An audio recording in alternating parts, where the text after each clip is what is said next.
तो चलिए शुरू करते हैं चक्रवात साइक्लोन के बारे में। चक्रवात कैसे बनता है, चक्रवात का विकास कैसे होता है, चक्रवात के मौत कैसे होता है, चक्रवात कैसे ख़त्म हो जाता है और चक्रवात के बनने के क्या क्या दशाएं हैं, इसको थोड़ा समझते हैं। सागर हो, जलाशय, उसका तापमान लगभग 26 डिग्री सेल्सियस ऊपर हो, इतना हो कि तापमान 26 डिग्री सेल्सियस ऊपर हो कि गर्म भाप बन सके, इससे जल वाष्प निकल सके। यही चक्रवात का ईंधन का काम करेगा, यही इसको फ्यूल देगा ताकि चक्रवात बनेगा और वर्षा करेगा, भारी वर्षा करेगा। हवा जब उठ रही हो तो उसमें उस वक्त कोई बाधा ना हो, कोई उसको घर्षण ना हो उसको रोकने वाला। जब चक्रवात बन रहा हो तो उठ रहा हो तो उसको कोई रोकने वाला ना, कोई घर्षण हो, कोई बाधा हो। 0 डिग्री डोल्ड्रम क्षेत्र से दूर हो। भूमध्य रेखा के पास 0 डिग्री होता है, 5 से 7 डिग्री ऊपर, 5 से 7 डिग्री दक्षिण की तरफ। इस बहुत शांत क्षेत्र, वहाँ हवाएं जाते हैं, गर्म होकर उठ जाते हैं, इसलिए वहाँ पर नहीं बन पाए, इसलिए 0 डिग्री के दूर हो। चक्रवात के ऊपर प्रति चक्रवात बने, चक्रवात के माथे पर प्रति चक्रवात बने, मेन यही इंजन का काम करेगा, ये बनना बहुत ज़रूरी है। चक्रवात में अभिसरण होता है, हवाएं एक दूसरे के करीब आती। भारत हिंद महासागर में जिसे चक्रवात कहते हैं, चीन में, जापान में से टाइफून बोलते हैं, ऑस्ट्रेलिया में से बिली कहते हैं। 0 डिग्री 30 डिग्री के बीच में बनता है, इसे उष्णकटिबंधीय चक्रवात, जिसको हम समझते हैं चक्रवात के बारे में। चक्रवात बनने का पहले एक चीज़ हम समझ लेते हैं, हवा कैसे चलती है। याद रखिए, हमेशा ठंडा हवा चलता है, हमेशा ठंडी हवाएं चलती है, हमेशा ठंडी हवा चलती है। क्योंकि गर्म हवा होता क्या है, जैसे ही गर्म होता है ऊपर उठ जाता है, गर्म होगा ऊपर उठ जाएगा। जैसे आपको ही गर्मी लगता है तो कभी यहाँ भागते, कभी यहाँ भागते, कभी वहाँ ठंडा खोजते हैं, एक कमरे से दूसरे कमरे, दूसरे कमरे से तीसरे कमरे में आप भागते रहते हैं गर्मी की वजह से। वैसे ही हवा का हाल है, जैसे ही इसको गर्मी लगता है उठ के ऊपर भाग जाता है आसमान में। अगर उठ के ऊपर चला गया तो नीचे खाली हो जाता है। अब नीचे खाली होता है, उसी को भरने के लिए ठंडी हवा चलती है। इसलिए हमेशा याद रखिएगा, हमेशा ठंडा हवा चलता है, गर्म हवा नहीं। गर्म हवा तो ऊपर भाग जाता है। अब कुछ हिमालय यहाँ रखा हुआ है, ये ऊपर उठ गया तो एक जगह खाली हो गया, जिसको भरने के लिए कोई ना कोई चाहिए ना, तो मेंटेन नहीं करता ठंडी हवाएं। अब देखते हैं चक्रवात बनने के विकास कैसा होता है, चक्रवात का विकास।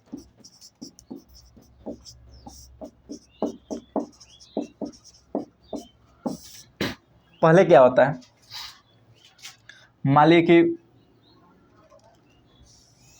निम्न दाब क्षेत्र का टेम्परेचर मान लीजिए इसका 990, यहाँ मान लीजिए टेम्परेचर 1000,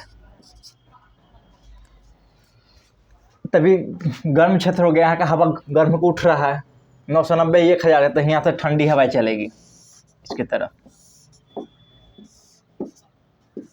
हवा चल रही है।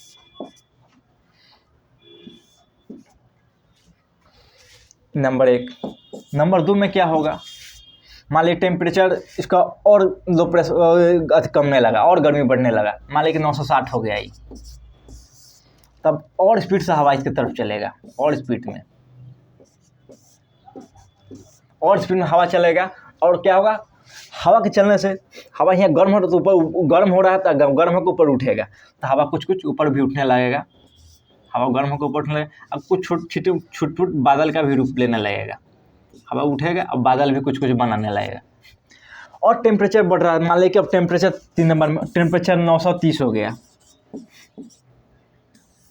अब हवा और तेज आएगा, और तेज अब उठना शुरू होगा।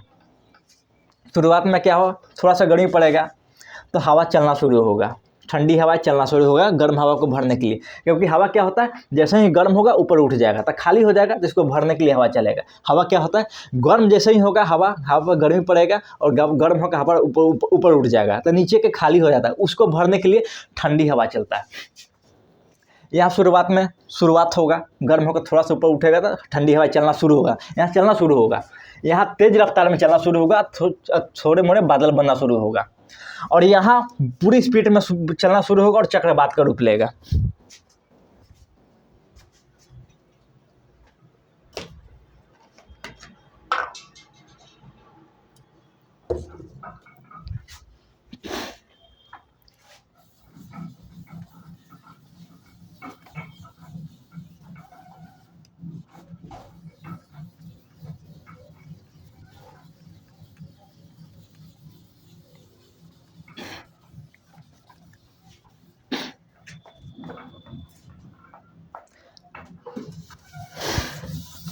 याद रखिएगा, हमेशा ठंडी हवा चलती है।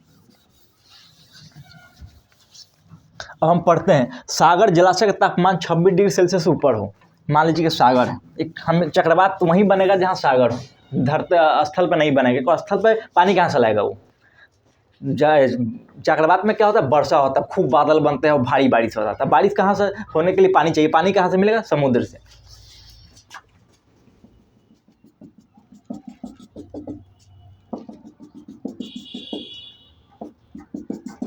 मान लीजिए सागर है, इसका टेम्परेचर 26 डिग्री सेल्सियस से ऊपर, निम्न दाब के क्षेत्र है, निम्न दाब बन गया। अब क्या होगा, हवाएं उठेगी ऊपर की तरफ, उठेगा और ऊपर उठेगा तो इस पर कोरियोलिस बल काम करना शुरू होगा। कोरियोलिस बल की वजह से घूमने लगेगा और बादल बन जाएगा। ये भी कोरियोलिस बल की वजह से घूमेगा और बादल बनेगा। इसके ऊपर क्या होता है, प्रतिचक्रवात बनता है। चक्रवात के ऊपर प्रतिचक्रवात बनना जरूरी, इसके बिना हो ही नहीं सकता, चक्रवात काम ही नहीं करेगा। प्रतिचक्रवात ये मेन इंजन का काम करता है। ये क्या करता है, हवा के यही खींचता है, ये हवा को खींच रहा है ऊपर की तरफ, ये हवा को खींचता है और बाहर फेंक देता है। देखिए बाहर फेंक रहा है, ऊंचा हवा उठ रहा है, ऊपर जाएगा, ये खींच रहा है प्रतिचक्रवात। यहाँ टेम्परेचर बहुत हाई है, बहुत लो है, निम्न प्रेशर बना हुआ है, इतना गर्म है कि हवा उठने लगा है। हवा उठ रहा है ऊपर और कोरियोलिस बजा के घूम रहा है और प्रतिचक्रवात यहाँ बना हुआ है, इसके सर प्रतिचक्रवात बन जाता है, इंजन का काम करता है। समझिए गाड़ी के इंजन, इसको खींच रहा है, पंप है, वाटर पंप, इसको खींचने लगता है और बाहर फेंक रहा है, खींच रहा है बाहर फेंक रहा है, खींचता है बाहर फेंकता है। और यहाँ बादल बना, बादल से भारी वर्षा होना शुरू हो जाएगा।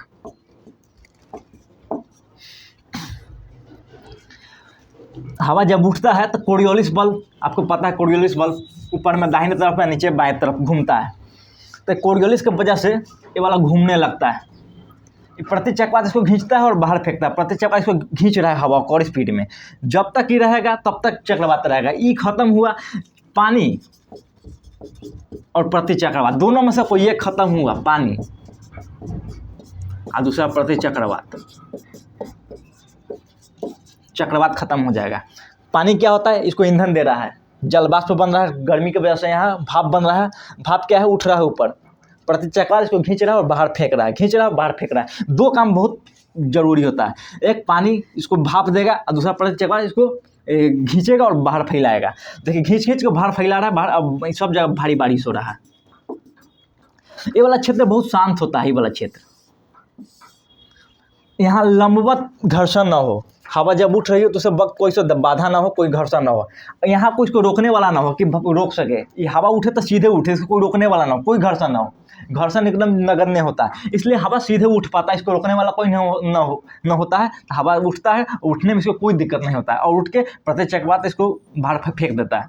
और बादल ऊपर जैसे ऊंचाई पर बढ़ रहा है तो बादल का भी रूप लेता है, को पता है, जैसे जैसे हवा ऊपर जाता है तो उस पर संघनन करता है और बादल को रूप लेता है ऊंचाई पर।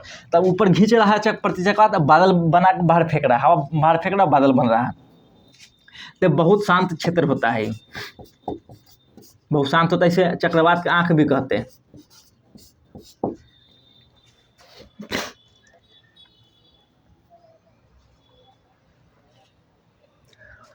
चक्रवात में क्या होता है, अभिसरण होता है। जैसे मान लीजिए क्या है, कोई मान लीजिए निम्न दाब के क्षेत्र, लो प्रेशर, इसमें क्या होता है, हवा चारों तरफ से आती है।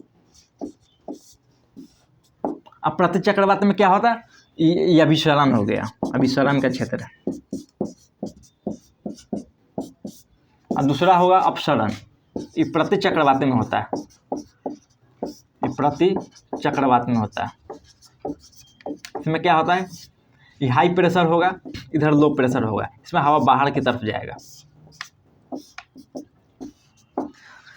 ई वाला काम यहाँ हो रहा है, पहले नंबर 1 काम यहाँ हो रहा है। यहाँ का है, हवा के खींच रहा है अपनी तरफ, हवा खींच रहा है, ऊपर उठ रहा है, हवा को खींच रहा है अपनी तरफ,